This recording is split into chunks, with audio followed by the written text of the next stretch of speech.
Hello students, it's Dr. Yu. This is part 2 of conflict management. We're going to be applying crucial conversations now. So if you didn't watch the first lecture, that's where I lay all the groundwork and theory for crucial conversations. This is now where we apply it. So I highly recommend watching the first video lecture so you can understand the why behind all of this stuff. Now, let's just start with a scenario then that we'll tie back to in the end to understand how this will all work in terms of applying crucial conversations. Let's suppose that you have a neighbor who's been making a lot of loud, disruptive noises at night. You then run into your neighbor while returning to your apartment from a walk.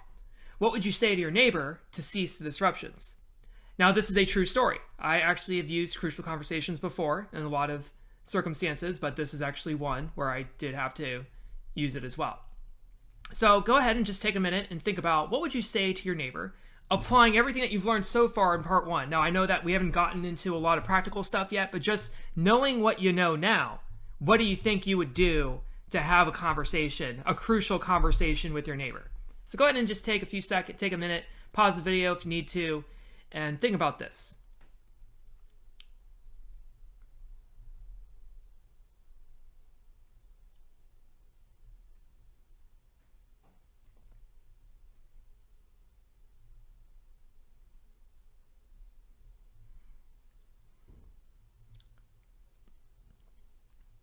Okay, now there's probably a lot of things that you may have thought. You may have said, okay, I need to establish safety. So maybe you did a bit of face work and maybe you applied a lot of face theory to this. Maybe some of you were kind of like, you just went straight kind of to the request and you kind of did like an indirect request. Maybe there's probably going to be a lot of varied answers on this. Now, one thing that I'll say right away is that when we're talking about crucial conversations, remember we're talking about creating a context for safety. That doesn't necessarily mean we're watering down or sugarcoating the request or the situation at all. In fact, people who are really bad at conflict management, will often just ignore the problem and then just act maybe passive aggressively regardless of the person's feelings and all that and just try to suck it up. Some people who are okay at dialogue will try to sugarcoat it or they'll try to downplay it somehow to make it palatable because they still don't want to rock the boat. But people who are good at dialogue will still say what they feel, but they make sure that there's safety first, and then they discuss the content. So now you're wondering, well, how do I create this context as safety? Okay, well, let's go to that slide. To have safety, there's 2 conditions that have to be met.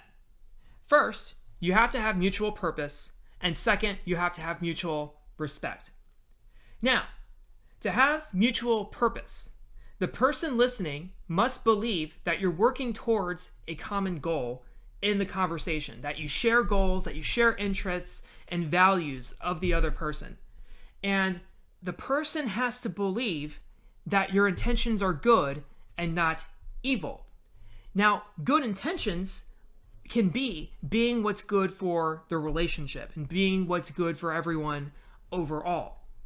So you have to find a mutual purpose that's not just about yourself, but is also about them, and make it about the relationship as a whole for us. Make this a win-win for us. But secondly, you got to have mutual respect.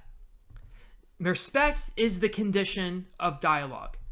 And if respect is lost, conversation becomes unsafe and you're not able to function properly, and that's what leads to conversational breakdown. So that's why it's really important to have respect when you're talking to someone. Now, to create respect, you have to see that there are similarities between you and the other person, at least maybe similar interests, or having a similar goal, or having a similar ideal of some kind. And look for ways to establish that you respect this person's autonomy and what they're seeking to do. Now, there are a lot of ways to help you do that. If you see mutual purpose and respect at risk, so let's say you're trying to establish safety with your neighbor. So you're trying to, before you get into the request and all those things, You're just trying to build that context of safety and respect. But let's say as you're trying to do that, some things happen. So if necessary, don't be afraid to apologize. If you feel like in the past you've done things that maybe have not shown that you respect each other or that you respect the other person and the person points that out, then apologize. Don't be afraid to do that and say, I'm sorry that, that was wrong when I did X, Y, and Z. Or, I know sometimes I haven't been the best colleague to you and I'm sorry for that, and that should never happen again. And I also want to talk to you about something that I think can help us move forward, blah, blah, blah. Okay, so you're going to establish purpose and respect through possibly apologizing. Or you may have to contrast. So to create safety, if you've done things in the past, apologize. But let's say you haven't done any things in the past. So like it's a pretty clean record between you and the other person. Still, the other person may feel like you're trying to do something bad. So to kind of prevent them from thinking that you have bad intentions when you're having this conversation is you can do this thing called contrasting. When you contrast, what you're going to say is first what you don't want them to think and then say what you do want them to think. So a contrast is don't plus do. I don't want you to think that I'm trying to impose on you, neighbor. Or I don't want you to think that I don't appreciate you as a neighbor, because I really do. I just want to make sure that we can both live here peacefully. Okay, so you see the contrast there? I'm going to call out the bad perceived intentions that my partner may have, or in this case, the neighbor may have. And I'm just going to call them out and say, that is not what I'm trying to do. And then I'm going to tell them what I am trying to do. So when you do the contrast, you have to say, here's what I'm not trying to do. I'm not trying to offend you. I'm not trying to impose on you. I'm not trying to make you look bad. I'm not trying to, so figure out what they might perceive you as doing that's negative, and then say, but here's what I'm trying to do, and then tell us what the positive goal is for you and that other person. So contrasting is a very important tool when you're establishing safety. Say what you don't want to do, but then say what you do want to do. And then lastly, you want to create a mutual purpose. So when you create a mutual purpose, you want to establish a framework with the person that you're not here to compete with them. You're not here to win. You're not here to punish them. You're here to collaborate with them, that you're trying to create a win-win situation where we can both come out ahead of whatever the conflict that I'm going to bring up is. Okay? So you have to establish mutual purpose. I'm not here to attack you. I'm not here to prove you wrong. I'm not here to make you feel bad. So a little contrast. But let's find a solution. Let's work together to make this the best place possible. Mutual purpose. Now, how do I create mutual purpose, you might ask? Okay, well, first off, commit to a mutual purpose.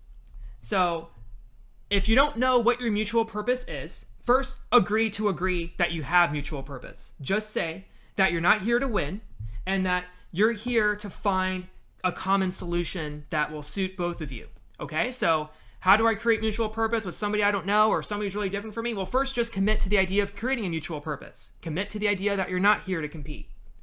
Then, if you notice that your partner is perhaps doing things that are counter to the mutual purpose or establishing a mutual purpose, or if you notice that your partner has a different purpose than you, like as you're trying to establish them, ask them why. Just say, why do you want that? Or why do you believe X? Or why do you think this is a good way to go about it? Okay, so just ask why. And it's not a confront why, but just open-ended, like, oh, well, why? What makes you want that specifically? Like, what about that makes you interested in having that? Okay? Then, invent. So, to create a mutual purpose with your partner, you first have to commit to making a mutual purpose. So just agreeing to agree is the first step. And then exploring their why, like what are their motives, why do they want what they want, and all that is important. And then inventing a mutual purpose is the next step. So when you invent a mutual purpose, you don't want something that's going to be seen as zero sum. So you want to basically say to your partner, we're all here together as colleagues. We both want to have an awesome workplace to work in. We both want to be comfortable. We both want to make high amounts of sales, let's say, if it's a workplace situation. So find that mutual purpose. Now, we're not even talking about the problem yet. This is still establishing safety. So we're just establishing that we're here on the same page with the mutual purpose. And then brainstorm. So what you can do is you can start brainstorming, and then you create a context of brainstorming where you can start talking about strategies for achieving your mutual purpose. And see, in the brainstorm is where you can start to bring up the problems and then the solutions towards your problem. But one other thing, before you actually talk about the problem, so we're still in establishing safety, is before you even open your mouth to even establish safety, you have to master your story. When you master your story, what you're essentially doing is mastering your emotions and your perception of that person's intentions. So remember, part of what creates dialogue and creates that dialogic moments between you and your person that you're talking to, we'll call them your partner, is that you've perceived them as being in a dialogue with you, and that comes through having positive perceived motives and intentions for having the dialogue in the first place. So, what you have to do first is master your story. Now, when we make judgments about people, here's how we tend to do it. First, we see and hear an action, right? We see somebody do something. We see somebody not pick up after themselves. We see our roommate walk in all loud. We see our coworker say something or hear our coworker say something that's inappropriate. Whatever. We see or hear the action. And then what we do is we come up with a story. Now, if we remember in emotions theory, there's that appraisal moment where you appraise, what is this exactly? Well, in crucial conversations, we call it telling a story. You tell some kind of story about why that person did what they did. So you might say, the reason my coworker says inappropriate things is because they're evil, or they're immature. Okay, so tell a story. Or the reason my roommate doesn't pick up after themselves is because they're lazy, and all that stuff. Okay, so you come up with a story, and that's usually then going to influence how you feel, because based on the story that you've told, you're going to feel a certain way. Compare, my roommate didn't pick up after themselves because they were really busy and they had a test tomorrow and they just were freaking out and they were stressed out and they just left all their stuff on the table, versus my roommate was watching The Bachelor and they just were lazy. Different feelings there. And then that leads to your actions. And then you act accordingly towards your feelings. To master your story, then, you have to appraise your story. So basically, in emotions theory, you have to reappraise everything. Here, you need to question and really think about, what is the story that I'm telling about why I think this person is doing what they're doing? Now, what is factual? When you appraise your story, you have to ask, what is factual? Am I assuming that this is a rational person or not? Because sometimes, what we do is we just assume people are evil, but for the most part, people are generally rational. And so we have to learn to ask the question, why would a rational person do this? Rather than just, why would a lazy person do this? Why would a rational thinking human being of a certain age do this particular thing that I'm experiencing them doing? And really getting rid of evaluations too. John is a jerk because blah, blah, blah. That's an evaluation, right? So boil down your story to objective facts. So think of your actions. So here's another way to think of it. When you're thinking about the other person, think about your actions and then go backwards. So I get really angry and I, think mean things about John. I get angry about John, okay? And I feel that way about him because when John leaves stuff in the trash, he does it because he's lazy, okay? And so he does it because he's lazy, and I know John is lazy because he leaves stuff in the trash. So you can dissect your action, your feeling, your story, and the stimulus by just going through it backwards. So try to get to the basic facts of what you see in this person and what you see in this person doing without the evaluations. Now, once you've mastered your story and you've boiled it down to just objective facts and not evaluations, what you want to make sure is that you're not using a clever story that's going to hurt your ability to dialogue.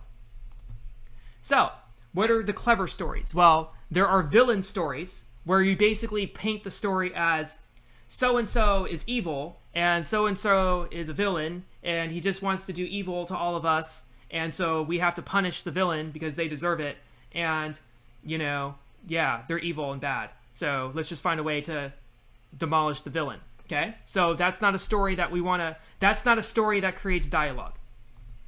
But then you have victim stories, and victim stories are where you perceive yourself as the sufferer and you're basically the victim, and there's basically, you had no control over any of the outcome at all, and so you're just this victim and everybody else is wrong and everybody else owes you something now, okay? And you're just being the martyr right now. And then the last story is the helpless story, where you construct a situation to where you're helpless and you should just basically take the problem and ignore it because you're helpless and there's nothing you can do. Now, to counteract villain stories, you have to ask yourself, why would a rational person do this? Why would a rational thinking human being at the age of whatever do this action? Okay, and then try to really brainstorm. Why might there be some reasons why somebody would do that? With victim stories, you have to ask yourself, well, what might be my role in the problem? How could I have maybe done something to maybe at least play a small part in the creation of this problem? So victimhood is about empowering yourself and saying, look, maybe I've been doing something to help feed into this problem. And then, being helpless, you just have to be willing to talk. And you have to be willing to say, there is something that we can do about this. Okay, so that was a long time about talking about safety and establishing safety before you even get into the actual problem, okay? So what you want to do when you're trying to establish safety is you're trying to establish mutual purpose, you're trying to establish mutual respect. That's all you're trying to do in safety. You're trying to say, I respect you, and we're all here to make our lives better. We're here for a win-win situation, and if you don't have a mutual purpose, you can create that mutual purpose by just committing to having one, asking why, inventing that mutual purpose, and brainstorming if you need to. And then lastly, mastering your story. To have safety, you have to make sure you come in with the right story. Stories of villain, this person's evil. Stories of victimhood, I'm just a victim and everybody owes me. Or being helpless, it's just, there's nothing we can do. I have to lay here in the fetal position and just take it all, so don't mind me. All that, it's not going to work. All right. Now, when you actually talk to the person then, you have to state what you want. So this is a little easy way to remember important things when you have the actual conversation. So you've established safety now. The first thing you're going to want to do when you talk to the person is you're going to want to state your facts. When you state your facts, you're just stating facts. So in the case of the noisy neighbor, you might say something along the lines of, and I'm actually going to show you a slide of this, but basically you're going to say something along the lines of, I've noticed that there have been a lot of loud noises coming from your apartment. Okay, so the thing about facts is they're free of evaluation, they're free of judgment, and they're just facts. They're verifiable, objective things that have happened. So if you have a colleague who says inappropriate things, you can say, I noticed, John, that when you talk to your friend, you tend to say a lot of profanity. Okay, so that's just facts. Then you tell your story. Now the story that you're going to tell your partner is going to be the impact on you in just a tentative, non-judgmental way. So whatever your concern is, or whatever the negative impact on you is, or whatever the negative perception that you're having is, this is where you're going to want to share that. So in the case of the colleague, you might say, John, whenever you talk to your friend Mark, I noticed that you use a lot of bad words or profanity. And it just really, the problem is that it really makes me feel uncomfortable, just kind of hearing these words and knowing that these things are going on. Now, once I've told my story, the important thing to make this a dialogue and not an inquisition or an attack on somebody is to ask for the other person's path. So basically, going back to that slide with the emotions and all that, ask for their story. How do you interpret your behavior? How do you think you're affecting people? And how do you think, what does this behavior mean to you? So let them share their facts. Let them share their stories and encourage them. So you might say, after telling your story, so it just really makes me uncomfortable, what are these conversations to you, and why, and can you tell me about why you think they're important to have at work? Okay? So there you're asking them just what's their perception of this? What are your perceptions of these conversations? And how do you feel about the words that you use, and why do you think you use them? And those kinds of things. And they might say, well, there could be a reason why they speak inappropriately at work. It's my best friend, and, this is the way we've always talked. Or, I'm trying to get people to like me. They might open up and tell you, they don't have any friends, and this is their only way they know how to be attractive to people, whatever. So you want to ask for their side of the story. What you don't do is just tell your story. So how are you going to change? Okay? So here's my story. What are you going to do to stop? Okay? You've skipped a step. You got to ask for their interpretation, because that's what makes it a dialogue. Because once you just tell your story and then you just say, now how are you going to change? Okay? Now you've attacked them, basically, because you haven't let them feel like they're in a dialogue. Now, one of the things that you have to make sure once they start sharing their path is to talk tentatively. So you want to be confident in what you're saying, but at the same time, you have to allow them to have their side of the argument too. So when they say talk tentatively, you're not faking your confidence. You're coming in confident. I know that you've been saying these things, but I just want to know why, and what does this, why is it important to you to have these conversations at work? Just out of curiosity and, those kinds of things. So that way they can have a chance to kind of say their side of the story. Okay? Then you should encourage testing. So when they say encourage testing, if they don't really talk, if they don't really give any kind of counter reasons, you want them to have an opportunity to say how they feel about the situation, and you want to give them an opportunity to give their side of the story. If they're not doing that, like let's just say, oh, I don't know, that kind of thing, well, encourage testing. So say, well, I know that maybe like when you talk to your friends, that's maybe just how you get sometimes. I know you're a very extroverted person and you kind of like to speak and joke around. Is that right? Okay. And, that's okay. Blah, blah, we're not trying to change who you are, that kind of thing. But, okay, and then you can get to the actual part. So when you explore their path, then, ask questions. Mirror if you need to. So when you mirror, you're just going to mirror their feelings. You're not saying what they're doing is right. So if the person says, I say inappropriate things because, that's just how I am with my friends. Oh, I totally understand. You want to get in with your friends. I have friends too. So you're just agreeing with the emotion part. You're not saying it's right that they are saying inappropriate things, but you're at least acknowledging the emotion behind why they do it. And then paraphrase. This is where you acknowledge that you're listening and that you are thinking about what they're saying. And so that encourages them to speak more and to open up. And when they open up more, you get to learn more about them and points where you can converge on actually creating action. And then, if you're not getting anywhere, perhaps prime them a little bit and suggest, is this also what you may be thinking? Or is this maybe how you're feeling? But if they open up, you shouldn't have to do that. Now,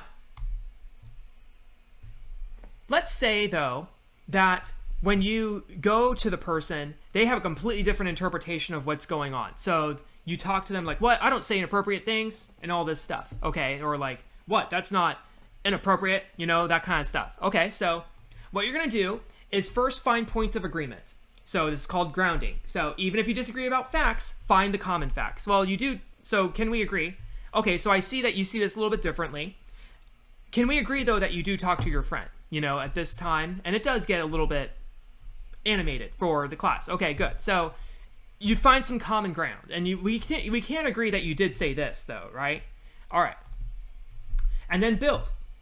When you find points that you agree on, try to look at those points and try to build on those to still get to the point of what you're trying to make as far as getting to the problem that you're facing. And then more importantly, getting to the solution. So use that to build towards the solution.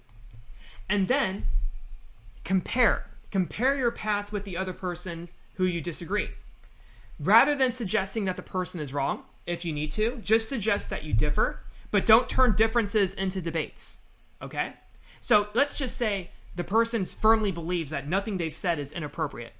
Okay, so I understand we disagree on that, and it may not be inappropriate to you, and it may not be appropriate to me. It may be appropriate to you, but inappropriate to me.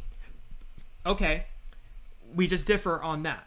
But can we agree then and then still focus on what you can agree on, even based on those differences? Now, if things have gone well, you should, at this point, have heard their side of the story, and they should have been able to say it in a way that's non-threatening, and you've been able to explore what they want, why they want, and you have all these little tools. So you can use ABC if you differ a lot, or you can, if they're not saying anything, you can just ask them specific questions. You can ask, you can mirror, you can paraphrase, you can prime. So if they're just not opening up, those are those techniques. So those are two different little what ifs if they're not doing their side of the dialogue. So let's say they have dialogued with you, though, and they've shared their part.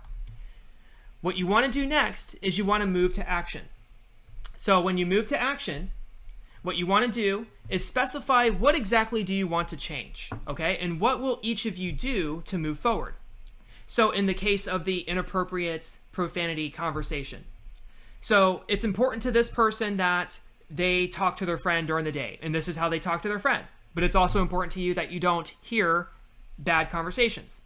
Is there an action that can be taken? Is there a middle ground or a solution that you can come up together that recognizes everything that you want, everything that they want, and makes a better working environment for both of you?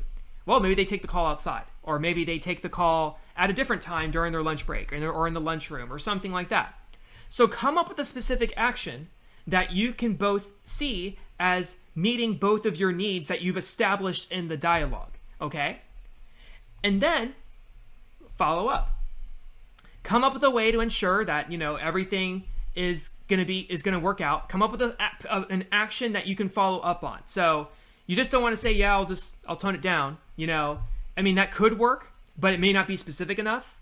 So have a mechanism of following up. Do something that's measurable, or something that you can see that, yes, they clearly have agreed to changing their behavior, and here's how we know that they've changed their behavior. What you just don't want to do is have something so abstract that then the conversation didn't create any change because the change was too vague.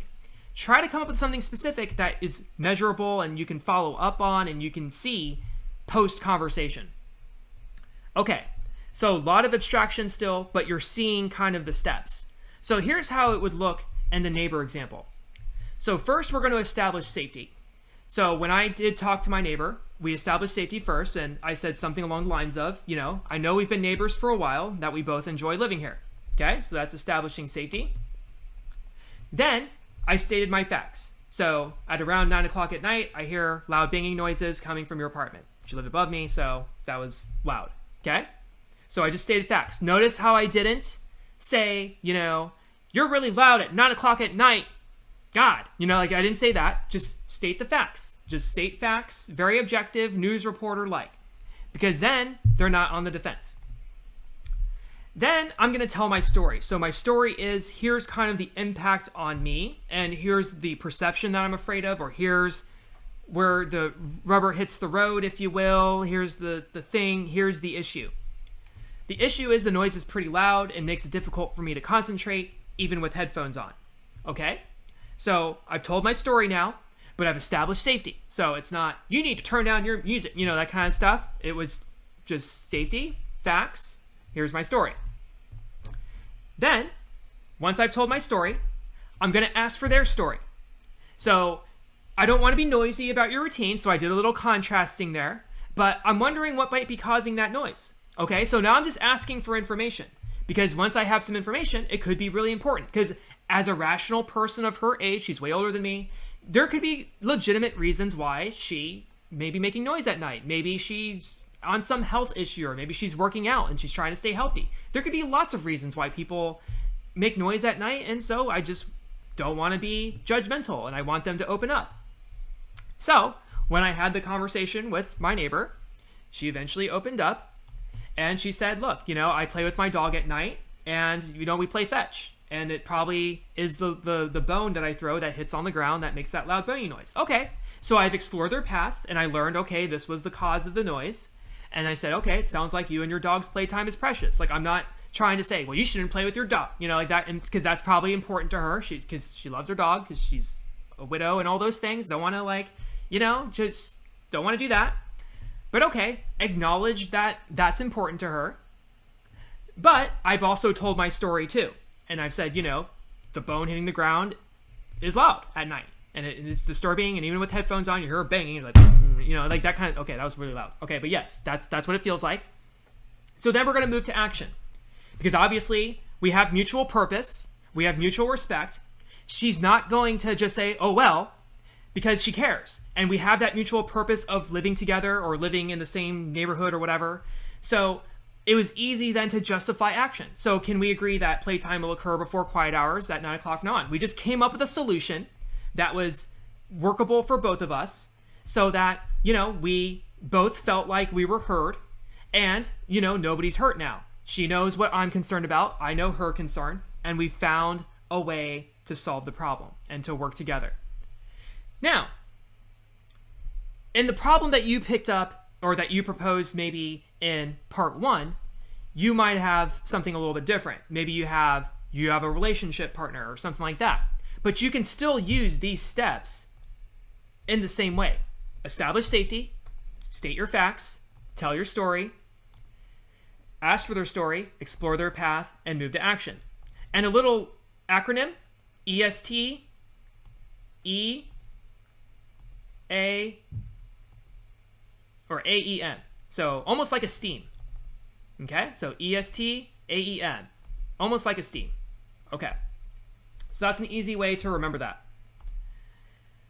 So in summary, I know there was a lot in this PowerPoint, but what you want to do is first off establish safety and respect. That's the key thing that you have to do. And I went through some what ifs, like what if they don't have, what if there isn't safety, or what if there isn't common purpose, and all those things. Master your story. So you have to, when you come into the dialogue, you cannot be coming in with villain stories, victim stories, or helpless stories. You have to come in with objective facts, and you have to ask yourself, why would a rational, reasonable person do the thing that I'm doing, or the thing that they're doing that I'm accusing them of, okay? And acknowledge your role in the problem. That's how you avoid victim stories. How might I have been committing this same action, or how might I have contributed to this problem? And to avoid the helpless scenario, you have to ask, what do I really want, and what would I do right now to get the results that I want, okay? Then state.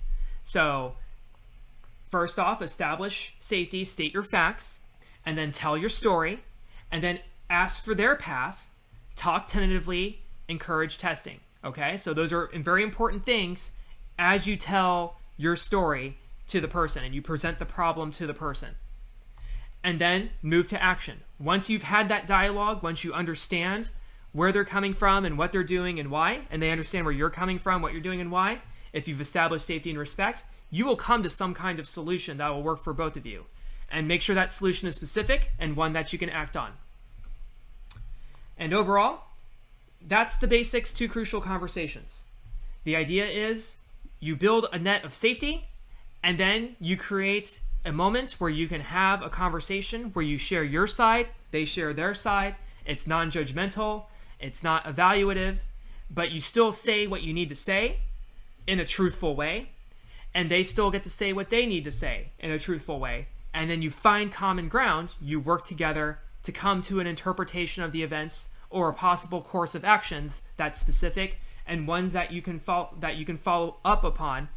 And that's how you create a stronger relationship among people. And that's how you can leave the conflict feeling better, having relieved of dealing with this person's consequences on you, but also feeling stronger about the relationship because you've re-acknowledged in the process that you do care about each other, that you do respect each other, and that you do have a common purpose.